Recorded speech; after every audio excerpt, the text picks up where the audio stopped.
अब हम पहुंचे हैं मथुरा के कंस किले पर। मेरे पीछे आप देख सकते हैं ये कंस किला है और ये वही किला है जहां पर कंस रहा करते थे। नहीं, ये पूरा महल कंस का था। वो आसन यहीं लगाता था वो। ये आप जगह देख रहे हो, यहाँ आसन लगता था उसका। ये आसन लगता था यहाँ पे कंस का। हाँ। अक्सर आपने श्री कृष्ण लीला में देखा होगा कि वासुदेव जी अपने सर पर टोकरी में लेकर श्री कृष्ण को जा रहे थे और ये नदी का वही हिस्सा है जहाँ से सामने उस पार लेकर गए थे। ये वही गेट है जहाँ से भगवान श्री कृष्ण को सर पर रखकर यमुना को पार करते हुए वासुदेव जी गोकुल की तरफ गए थे। नमस्कार दर्शकों, इस वक्त हम खड़े हैं मथुरा में कंस किला के ऊपर और आप हमारे पीछे देख सकते हैं यमुना का तट है। यमुना का तट हो तो सबसे ज्यादा हमें याद आता है वो श्री कृष्ण याद आता है और श्री कृष्ण से जुड़े उनके मामा कंस याद आते हैं। आप देख सकते हैं पीछे यमुना का सुंदर दृश्य आपको दिखाई दे रहा होगा। पीछे हरी भरी मैदान भी है बीच में जिसमें बहुत सारे गाय और भैंस है और पीछे आप देख सकते हैं ये नीचे जो है यमुना का सुंदर दृश्य है और जहां हम खड़े हैं ये है कंस का किला। कंस का किला का जो है प्राचीन ऐतिहासिक खुद के बारे में एक बड़ी अलग अलग घटनाएं हैं।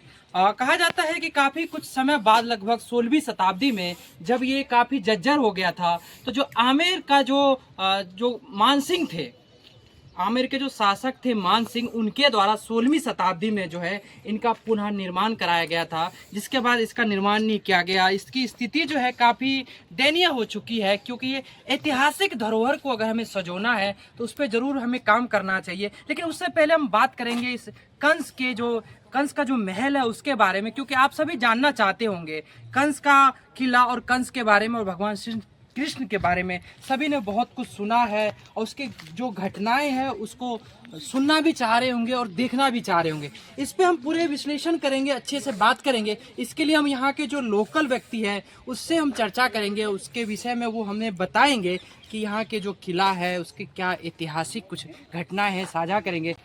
कंस का जो महल है यहाँ पर 3 मंजिल नीचे धसा हुआ है और जो 3 मंजिल नीचे जो गुफा गई है वो सीधे कृष्ण जन्मभूमि गई है। यहाँ पर भगवान का जन्म हुआ था और वहाँ पर भगवान का जन्म हुआ था, वहाँ से वासुदेव जी सूप में रखकर जिस गुफा से निकले थे वो गुफा इस कंस किले के नीचे आज भी मौजूद है, जो कि कंस ने उस टाइम पे बंद करा दी थी। तो भगवान की जो जन्मभूमि है और ये कंस का जो किला है एक ही है।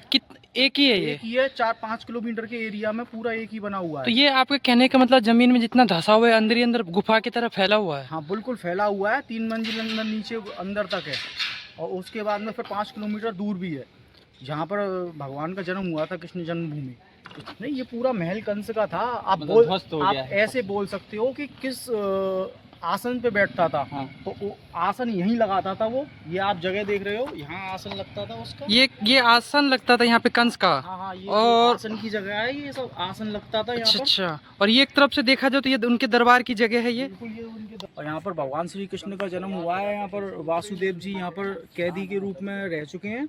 उसके बाद में फिर भगवान का पालन पोषण हुआ नंद बाबा के गांव गोकुल। सामने आप देखेंगे कितना दूर है यहाँ से? गोकुल यहाँ से वो रहा सामने 3 किलोमीटर। अच्छा, ये जो पेड़ दिखाई दे रहे हैं इसके पीछे गोकुल है? पीछे गोकुल है। तो गोकुल यहाँ से 3 किलोमीटर है। यहाँ पर पालन पोषण हुआ है भगवान श्री कृष्ण का। अक्सर आपने श्री कृष्ण लीला में देखा होगा कि वासुदेव जी अपने सर पर टोकरी में लेकर श्री कृष्ण को जा रहे थे और ये नदी का वही हिस्सा है जहाँ से सामने उस पार लेकर गए थे 5 किलोमीटर दूर डीप गेट की तरफ। तो वहाँ पर भगवान का जन्म हुआ था। फिर वहाँ से वासुदेव जी उनको गुफा के जरिए यहाँ लेके आए, यहाँ से फिर नंद बाबा के गांव लेके गए। उस दौरान जब कंस को पता चला, उनके सैनिकों ने जब आँख खोली उनको पता चला कि हाँ कि कंस जो है कि आँख खुल गई है कंस की और वो लेकर जो है कि वासुदेव जी कृष्ण भगवान को जा रहे हैं, तो उन्होंने तुरंत वो गुफा बंद करा दी। बिल्कुल सीधा सीधा आप देख रहे हैं ये पेड़ और इस पेड़ के नीचे एक गेट है। उस गेट से वासुदेव जी निकले, यमुना पार किया। यमुना का पानी आपने देखा होगा कि एक टोकरी लेकर भगवान श्री कृष्ण को माथे पर बिठाकर बिल्कुल नींद की अवस्था में वो चले जाते हैं गोकुल। गोकुल यहाँ से 3 किलोमीटर है बिल्कुल सामने।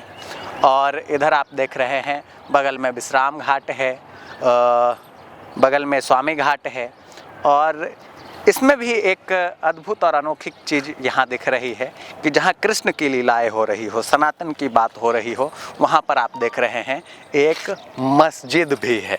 और ये मस्जिद काफ़ी विवादों में रहा है। जैसे आपने बाबरी का नाम सुना, बाबरी विध्वंस की घटनाएं हुई, तमाम तरह की घटनाएं हुई।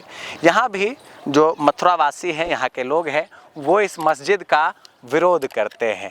और अभी एक शख्स हमें मिले मथुरा में कवरेज के दौरान, जिनके पिताजी ने इसके लिए लड़ाई लड़ी है। फिलहाल जो कंस का किला है उसे आरएसएस ने अपने कब्जे में रखा है और इसके जीर्णोद्धार के कार्य के लिए आप देख रहे हैं यहाँ पर टेंट जो है वो उसकी व्यवस्था सही के रूप में यहाँ की जा रही है।